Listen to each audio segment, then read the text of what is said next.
The James Bond franchise maintained its ground for over 40 years through many silly yet exhilarating spy tropes, over-the-top stunts, silly sex innuendos, and all handled by a smooth and charismatic lead.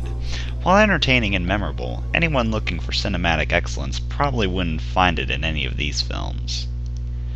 And then Casino Royale came around and changed the game up entirely. With a dark and brutal lead performance by Daniel Craig, Casino Royale took the franchise in directions that no one would have ever expected the Bond franchise to go before, making Bond vulnerable, giving him something to live for only to lose it.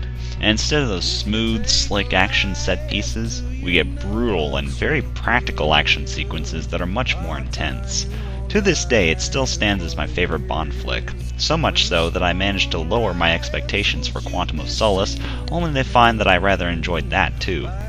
It's not memorable by any means, but for what it's worth, it holds some impressive action scenes while still maintaining its dark tone.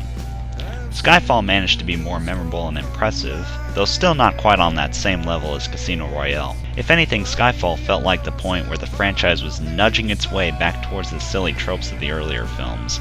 And that path meets its destiny in Spectre, which, while still having its dark moments, is a pretty silly and over-the-top action flick. The film picks up where Skyfall left off, with Judi Dench's M killed, and Bond receiving a tape of her stating her dying wish, that being to track down a man who, as it turns out, is responsible for many of the incidents occurring in Bond's career.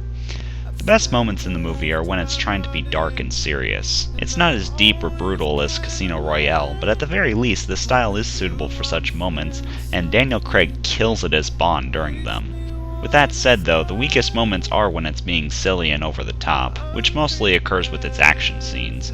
Many of the stunts are just impractical and implausible, and if that sounds like your cup of tea for the Bond franchise, have at it. For me personally though, the one thing I should note is that this wasn't the kind of role that Daniel Craig was originally cast for. He was cast because the filmmakers behind the other three films wanted a dark and more intense take on Bond. Trying to get him to handle a role in this sillier style is like trying to use a wrench to hammer in a nail. You can still do it, but it's not what it was designed for. This smooth, charismatic style is something that Sean Connery and Pierce Brosnan were better at handling because they were cast specifically for those roles. Another disappointing aspect is the villain, played by Christoph Waltz.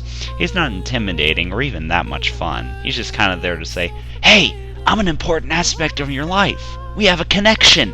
Hate me!" As much as I complained though, I did overall enjoy Spectre. Its action scenes are impressive, Daniel Craig still kills it as Bond, and while the style doesn't fit in with its sillier moments, the parts where it's darker work really well. It's one of the better action films of the year, and if you're a fan of the Bond franchise, I would not recommend missing out on it. So you all know that Casino Royale is my favorite Bond flick. What's yours? Write it in the comments below. And as always, if you like this video, be sure to rate it and subscribe to my channel, as there's more to come soon.